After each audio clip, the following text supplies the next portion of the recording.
Hello, everyone, and welcome. The name of the podcast is I Might Be Wrong. My name is Travis. Thank you for joining me.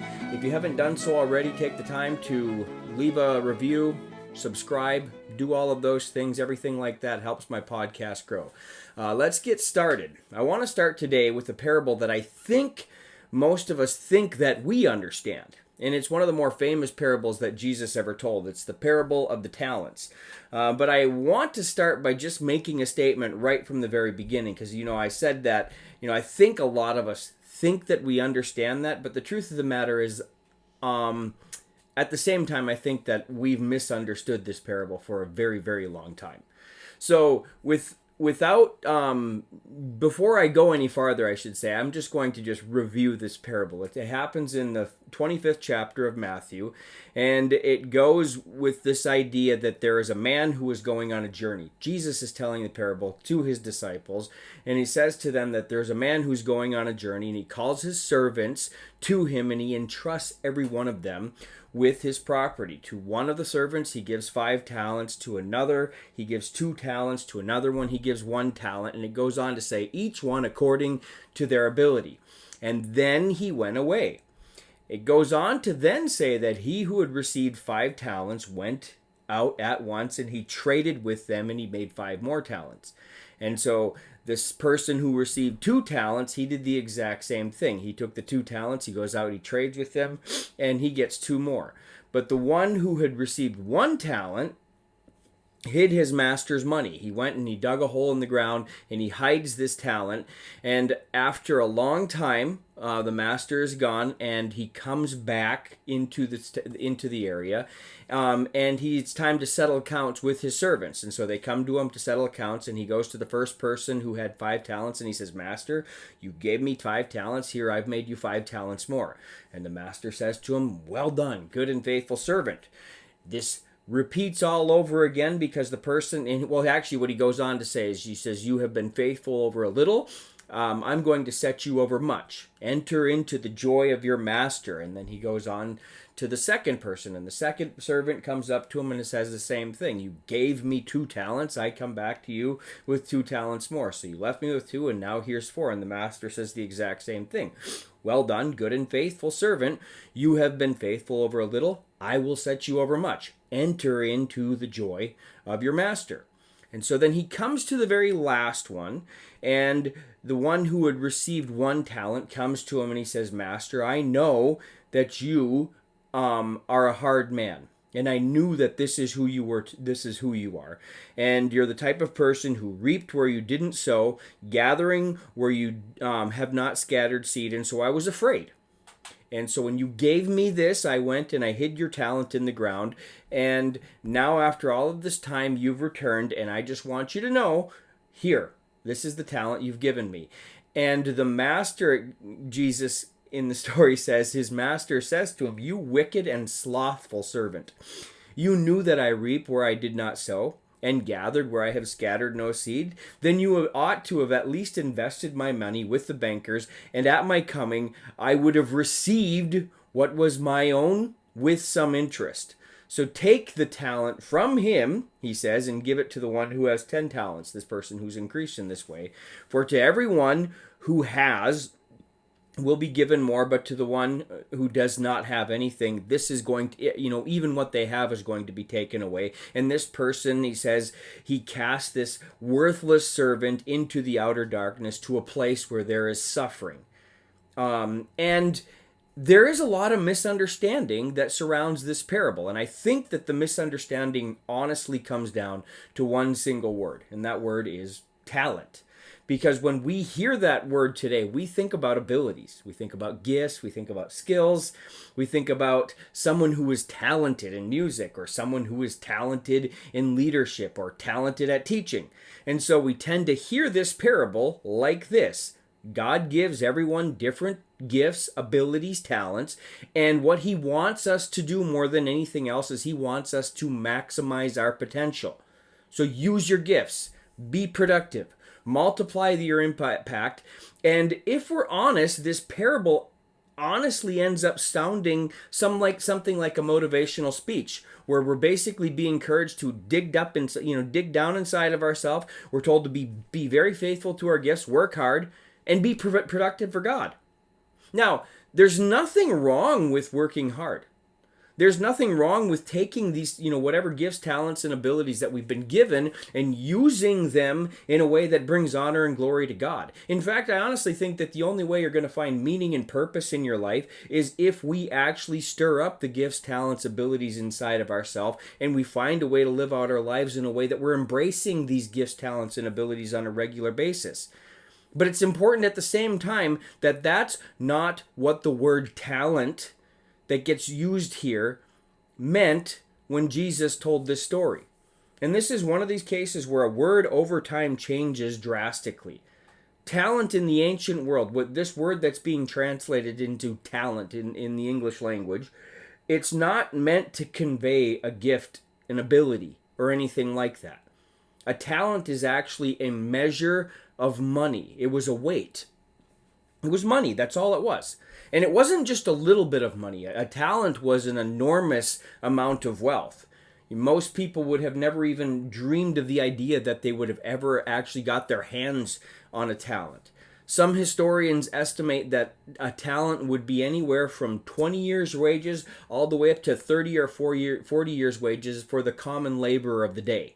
So when Jesus tells this story, what he's actually describing is he's describing a master who is entrusting an immense treasure to his servants. He's not talking about their abilities. He's talking about his wealth. When the master leaves, he's not like leaving his servants behind with their abilities. He's leaving them behind with his wealth. And that raises a completely different question when we read this, because if this really is about leaving behind some massive treasure, then what is this parable about? What is really going on here? And this is where it becomes really important to understand the context that surrounds this parable, because this does not happen in a vacuum. Jesus is actually having a conversation or a teaching with his disciples that centers around the idea that the world is going to end one day, and they're asking for information. They have had this encounter with him where there's a warning that comes to him that at some point in time in the future, the world's going to end, and they want to know the time, they want to know the place, they want to know the signs, they want to know all the things that every other human being on earth wants to know. What should we look for? All of these types of things. And Jesus lets them know, actually, there is no preparing, knowing the time, knowing the date, that's not what's important. The most important thing is just to be ready at all times, because it could happen at any point in time. It's going to happen as though a thief comes in the night. So in other words, there's no real way that you can dial down exactly and know that kind of knowledge. So just be prepared at all times. And then he proceeds to tell a series of parables, actually. And the whole point of the parables is to explain to the disciples not just the idea of being prepared, but what it actually looks like to be prepared. And so, you have a parable in the middle of this where Jesus is actually describing, a master leaving a servant behind, and a servant, while the master's gone, treating his servants, treating his fellow servants badly, and the master coming back and being angry. He talks about the idea that you have to be ready at all times, because he tells a parable of a group of people who are waiting for the bridegroom to come, and they have these, they have lamps, and some of them have enough oil to make it through, others don't. And so when the time comes to actually leave, some of them are saying, oh, we don't have enough oil, we got to go. And essentially he's saying, you have to be ready in the moment at all times. And now he's drilling down to this idea of what this readiness means. But one of the themes you see all of the time throughout all of the telling of these parables is this idea of waiting. We're in this place where we're waiting, where a master has gone away, or we're waiting for this important person to come to us. And this is really what this parable is about. He talks about the idea, once again, a master going away and leaving something behind. It becomes really easy to interpret so much of what this parable is about, because we know anybody who pays any real attention to the scriptures understands when Jesus is talking about, a master goes away and returns. Gee, I wonder who he's talking about here, huh? It's pretty dang obvious what he's talking about. He's talking about himself. I'm going to go away. He's already told his own disciples that I have to go away. So when he's talking about a master going away, he's clearly talking about the fact that I'm your master, your Lord. I'm going away because Jesus is their master. I'm going to leave you. And so it's not hard to figure out what he means by the master. But what does he mean in a story like this? Because if it's not about our gifts, our talents, and our abilities that he's talking about, then what really is the treasure that's left behind? Because we understand this idea of a master going away on a journey. We can understand the fact that he's left this behind. And at the same time, we also see as we read through that the master gives each one an amount of money, because that's essentially what a talent was. A vast portion of wealth according to their abilities. So their ability itself cannot be the treasure. He's giving this according to their abilities. Ability is just simply the capacity to handle the treasure.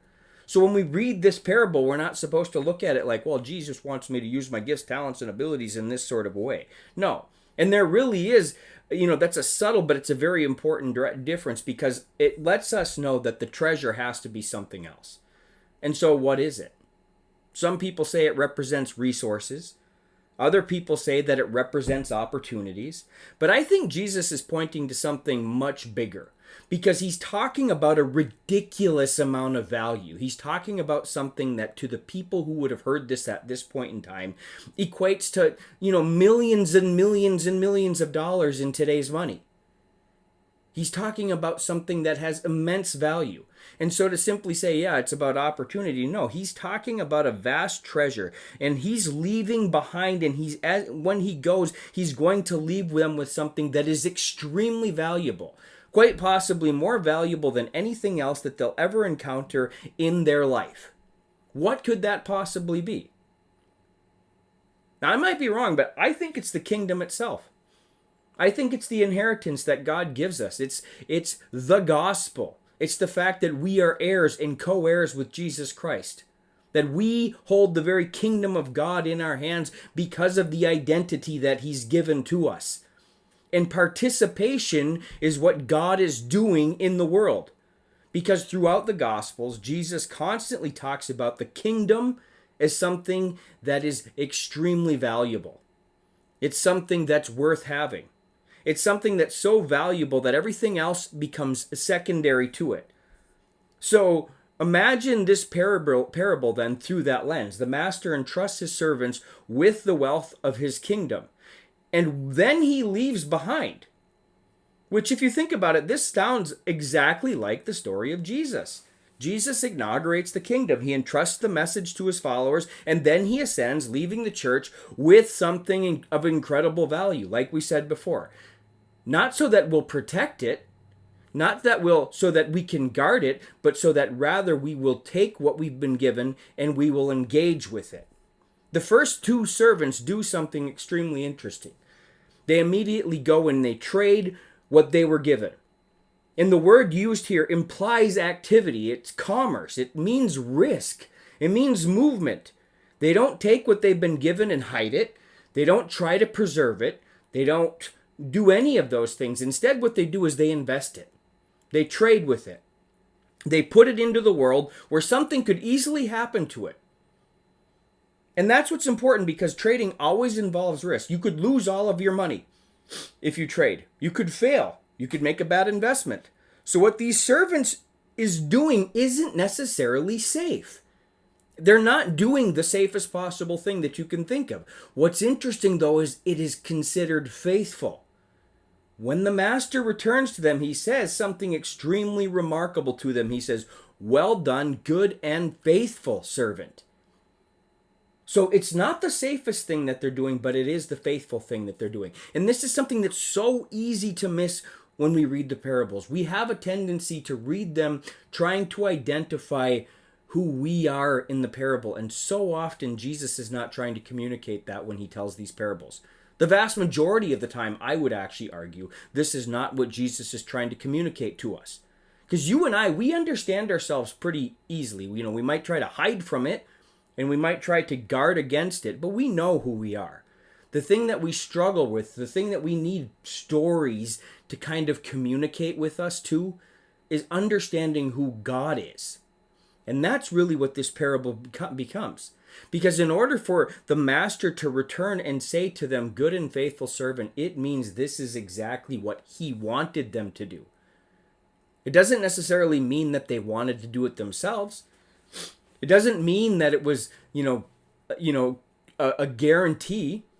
It definitely wasn't the safest thing to do, but it was the faithful thing to do because it represented the will of the master. It represented who the master was. He wanted, whatever I give you, I want you to take it out. And so he calls them faithful servants, not because they protected the treasure, but rather because they allowed it to move and the treasure multiplied. And it multiplied not because it was locked away, but because it was put into circulation. This is what Jesus is communicating to us. I've given you something extremely valuable. I want you to share it with others. I want it to circulate around you. And this is where all of a sudden we come to the third, I shouldn't say all of a sudden, but there's this quick turn in the story where we come to the third servant. And this is where the story actually becomes extremely uncomfortable, if we're being honest with ourselves, I think. Because this servant doesn't squander the money away. He doesn't waste it.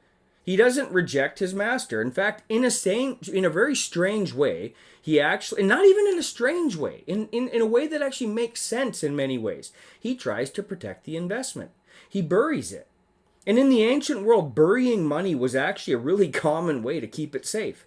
So when the master returns, the servant digs it up and he says something that actually sounds really reasonable. He's like, here's the thing that you gave me. Here's exactly what you gave me. This is what what belongs to you. Now, I didn't lose anything. Nothing has been damaged. Nothing has been risked. And everything has been preserved. What you've given me, I've given it back to you. And this is where the parable becomes incredibly unsettling.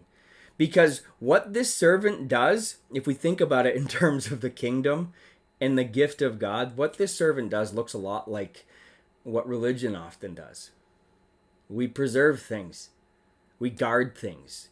We protect things. We protect traditions. We protect systems. We protect structures. We protect the message from contamination. We protect identities. We protect little people groups and the cliques that we belong to. And sometimes we become so focused on protecting the very thing that we've been given, the treasure that we've been given, that we forget the point was never about preservation of what we've been given, but rather that it was always about multiplication of what we've been given. But the most important part of the story is the reason the servant gives, actually. What he says is, I knew you to be a hard man. That's his explanation.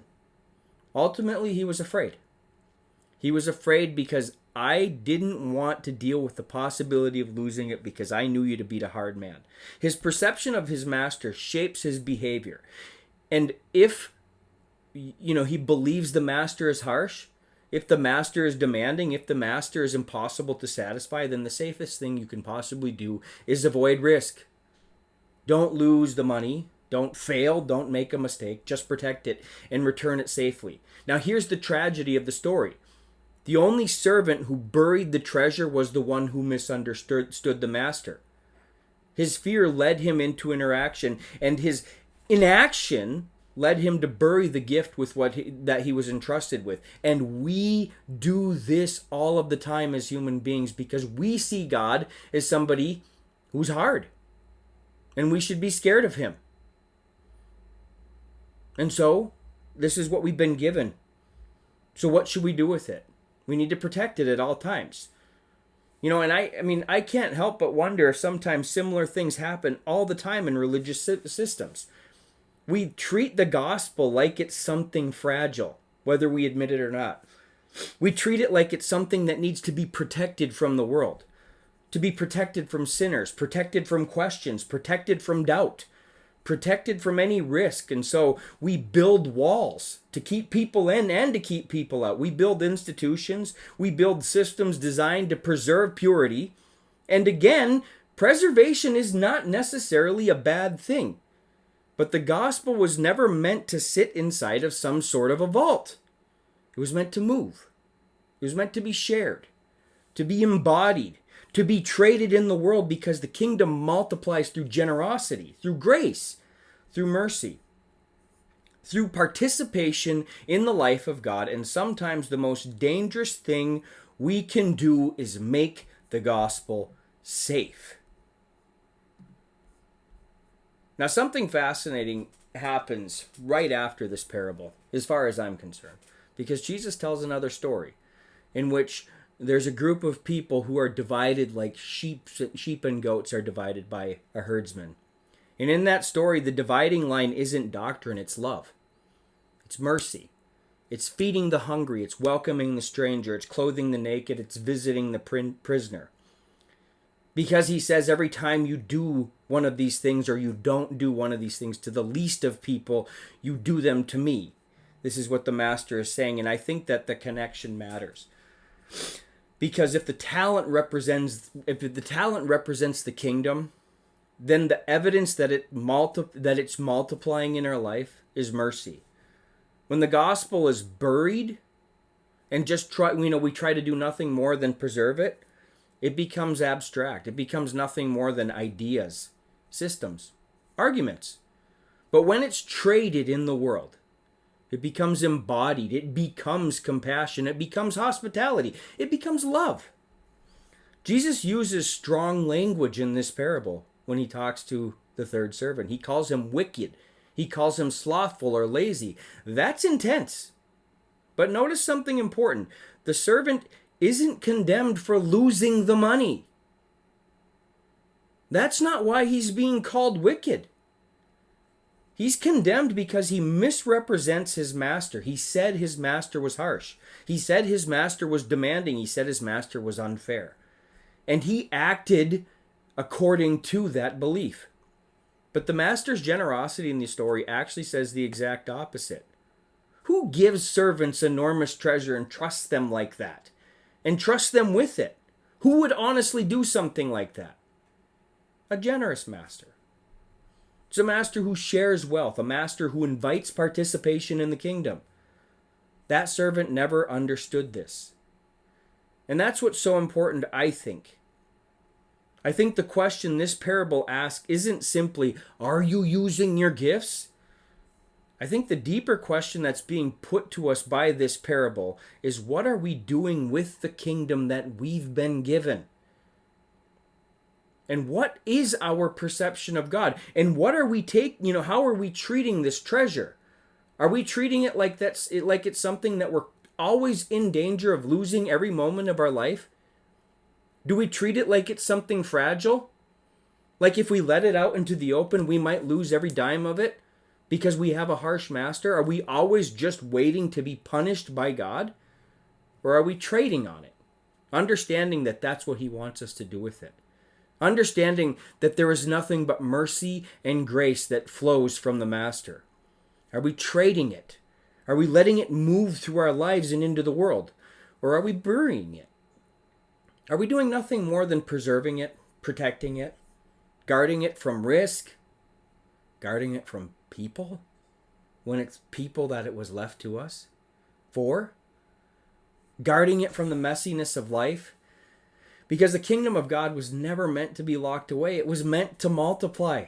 Understand, this is the whole purpose of this parable. This is what it means to be ready. This is what Jesus wants to find when he comes back. People who are increasing his kingdom. This is why we've been left here on this earth. And maybe the most dangerous thing that we can do with the gospel is keep it safe. Because the kingdom of God is not some sort of relic. It's a seed. And seeds don't multiply in vaults. They multiply in the dirt. Thanks for joining me, everybody. Bye.